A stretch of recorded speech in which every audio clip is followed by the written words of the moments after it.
আসসালামু আলাইকুম বন্ধুরা, কেমন আছেন সবাই? আশা করি সবাই ভালো আছো। আমিও খুব ভালো আছি।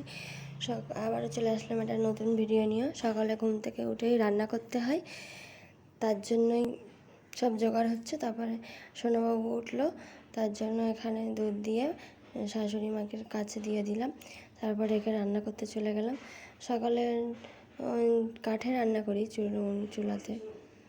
তারপরে সোনাবাবু আসছে আমার কাছে, তারপর সব রান্না হয়ে গেল।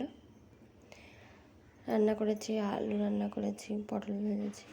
এখানে আবার চা হচ্ছে, সকাল সকাল চা হচ্ছে, চা খাবো। চা খেতে বসেছি এখানে। সোনা আমার সকালবেলা বললো চা খাবো না, আমি ভাত খাবো, রাতের কিছু খাইনি, ওই জন্য ও ভাত খেতে বসেছে এখানে। তারপরে তোমার দাদা চলে যাচ্ছে, কিন্তু দুটো মনা যা করছে, সোনামা গাড়িতে উঠলে যাবে বলে। তারপরে এখনও সব গোছানো হয়নি কিছু। সকালবেলায় কাজ থাকে, বাড়িতে রান্না হয়, সেই জন্য। তারপর সোনামার সামনে পরীক্ষা, ওই জন্য পড়তে বসালাম। বললাম একটু ভালো করে পড়ো, এই কদিন পড়তেই চায় না।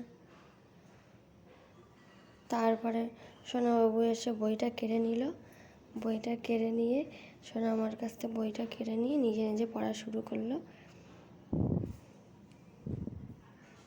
বইটাই দিচ্ছে না। তারপর সোনা আমার পড়া থাকে, টিউশনে পড়তে নিয়ে যাব। তারপর পড়া হয়ে গেলে ফেরার সময় ট্রেন আসছে বলে দাঁড়িয়ে পড়লাম। গেট পড়েছে, ওই জন্য দাঁড়িয়েছি।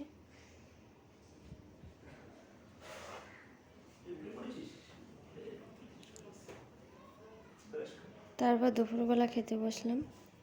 তারপরে বিকালবেলা যাই হোক কিছু খেয়ে, ওটাগুলো আর দেখালাম না। তারপর সন্ধ্যাবেলা বাজার করে আনলো।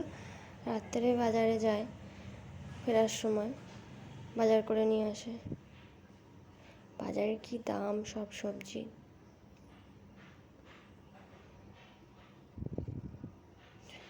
সবজিগুলো গুছিয়ে গুছিয়ে রাখছি, রাতেই গুছিয়ে রাখছি।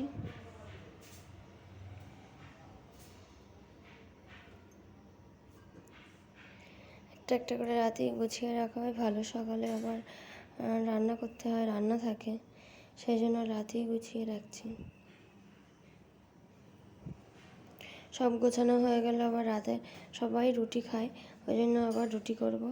তার জন্য এখানে নিয়ে নিয়েছি আটা, রুটি করব। সেই জন্য একটু গরম জল দিয়ে রুটি খায়, একটু নরম হয়। তারপর রুটিগুলো সব বেলে নেব।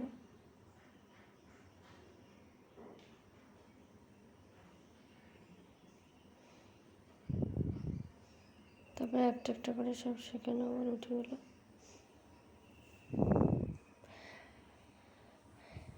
আজকের এই পর্যন্ত। আরও কিছু দেখাবো, সব কিছুই দেখাইনি।